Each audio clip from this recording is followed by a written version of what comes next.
Timnas Palestina disambut meriah di tanah air. Terima kasih Indonesia.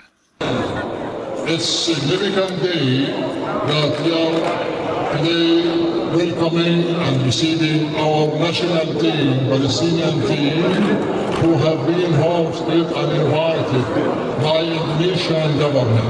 We appreciate it and thanks for the government of Indonesia, for the Minister of Sport, my brother, Mr. Eric Tahir. Very good, Senang. Very happy. Feels home again. Alhamdulillah. Of course, we're happy to see all the Indonesian people. Very warm welcome. We always say thank you from our hearts, and God bless you all.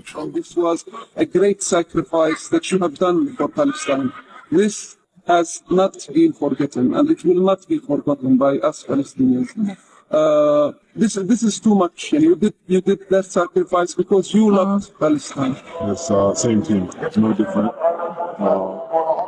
Sama team. So best of luck to whoever wins, and congratulations to whoever wins this game. Palestina adalah sahabat dekat Indonesia. Palestina adalah salah satu negara pertama yang mengakui kemerdekaan Indonesia. Indonesia juga secara konsisten terus mendukung perjuangan bangsa Palestina, dan saya berharap kunjungan Yang Mulia dapat semakin memperkokoh hubungan yang sudah baik. Ini merupakan persahabatan dari dua negara. Karena itu tadi saya dan para exco dan Pak Wali memutuskan seluruh penjualan tiket nanti 10%-nya hasil penjualan tiket kita akan sumbangkan untuk perjuangan rakyat Palestina yang hari ini memang masih berjuang.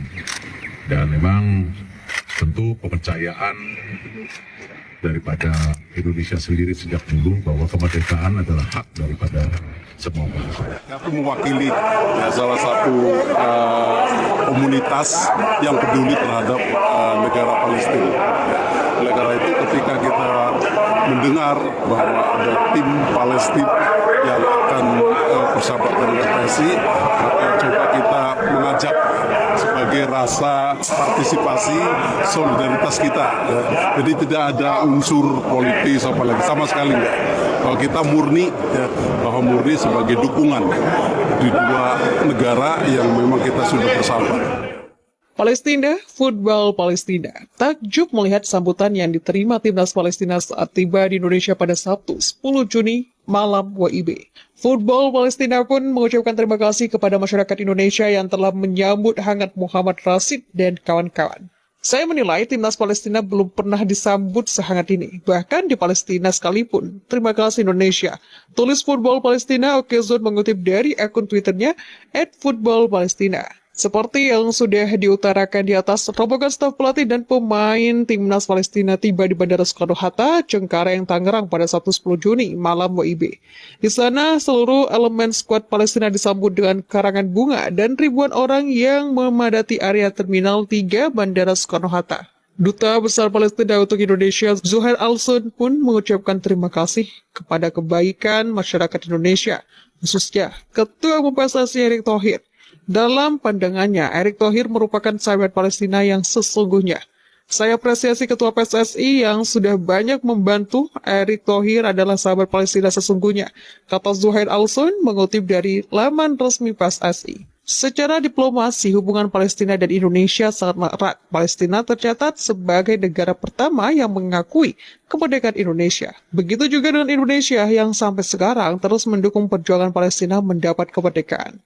Terlepas dari itu, pemain Timnas Indonesia dan Palestina sudah sama-sama berlatih di Intens di Surabaya. Mereka bersiap melakoni laga yang digelar di Stadion Gelora Bung Tomo, Surabaya pada Rabu 14 Juni 2023 pukul 19.30 WIB. Baik Timnas Indonesia sama-sama memburu kemenangan demi meningkatkan ranking FIFA mereka. Timnas Indonesia saat ini menempati peringkat 149 dunia, sedangkan Palestina menduduki 93 dunia. Jika menang atas Palestina, Timnas Indonesia akan mendapatkan 6,77 poin di ranking FIFA. Poin tambahan itu sudah cukup bagi Timnas Indonesia untuk naik ke peringkat 148 dunia, menggeser Liberia. Diketahui sebelumnya, Timnas Palestina disambut dengan hangat ketika tiba di Surabaya menjelang pertandingan melawan Timnas Indonesia. Tim berjuluk Lions of Canaan tersebut tiba di Kota Pahlawan pada Minggu 11 Juni. Mereka juga diajak menghadiri acara makan malam bersama Timnas Indonesia dan Wali Kota Surabaya. Dalam kesempatan kali ini, Wakil Ketua Umum Federasi Sepak Bola Palestina, Susan Salabi, juga ikut hadir. Setibanya di Indonesia, Susan langsung melontarkan komentar positif. Menurutnya, dunia sepak bola di Indonesia sudah bergerak ke arah yang benar. Hal itu dibuktikan dengan sambutan yang mereka terima setibanya di tanah air. Selain diundang menghadiri makan malam bersama Wali Kota dan Timnas Indonesia, Palestina juga diberi fasilitas lapangan latihan yang baik. Skuad besutan Makram Dabo itu dipersilahkan menggunakan lapangan Gelora 10 November. Seperti diketahui, pemerintah kota Surabaya telah melakukan renovasi minor pada lapangan itu. Mereka melakukan peningkatan kualitas rumput lapangan tersebut, sebab beberapa waktu lalu lapangan ini rencananya digunakan oleh tim peserta Piala Dunia U20 2023. Namun, ajang tersebut gagal terlaksana akibat FIFA mencabut hak tuan rumah dari Indonesia. Meski begitu, kondisi lapangan tersebut masih sangat baik. Oleh sebab itu, Susan mengapresiasi sambutan hangat yang dilakukan oleh PSSI dan Pemkot Surabaya. Sepak bola di Indonesia telah bergerak sangat maju, bergerak dari segala arah. Itu sangat luar biasa. Jelas Susan dikutip superbowl.id dari Antara News. Sepak bola Indonesia sangat luar biasa, termasuk asosiasi sepak bolanya. Semua orang sangat membantu dan menyambut kami. Terima kasih Pak Ketum PSSI, Waketum, dan semua yang ada di PSSI. Jelas Susan. Tak hanya itu, Susan juga melontarkan pujian kepada Erick Thohir selaku Ketum PSSI. Menurutnya, pria berusia 53 tahun tersebut adalah orang yang sangat baik.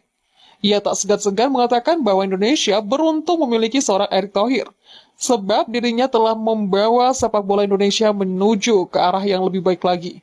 Erick Thohir orang yang baik. Ia telah berbuat banyak untuk sepak bola Indonesia. Indonesia beruntung memiliki orang seperti itu dalam asosiasi sepak bola, tegasnya. Di samping itu, Susan juga membahas perkara kegagalan Indonesia menggelar Piala Dunia U20 2023. Hingga kini belum ada alasan pasti mengapa ajang tersebut gagal digelar di tanah air.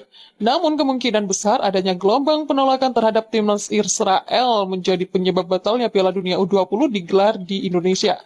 Seperti diketahui, Israel dan Palestina memiliki konflik dalam hal politik. Indonesia yang mendukung kebebasan Palestina jelas menolak kehadiran skuad muda Israel di Indonesia. Terkait hal itu, Susan menjelaskan bahwa pihaknya sangat menghormati dan menghargai keputusan Indonesia yang menolak Israel. Mereka pun mengaku sempat sedih setelah tahu Indonesia gagal menggelar ajang tersebut di tanah air.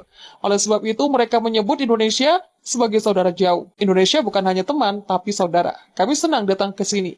Saya sangat respect dengan masyarakat Indonesia. Kami tidak akan lupakan hal itu. Waktu itu, kami sangat sedih karena Indonesia tidak mendapat kesempatan itu, pungkasnya.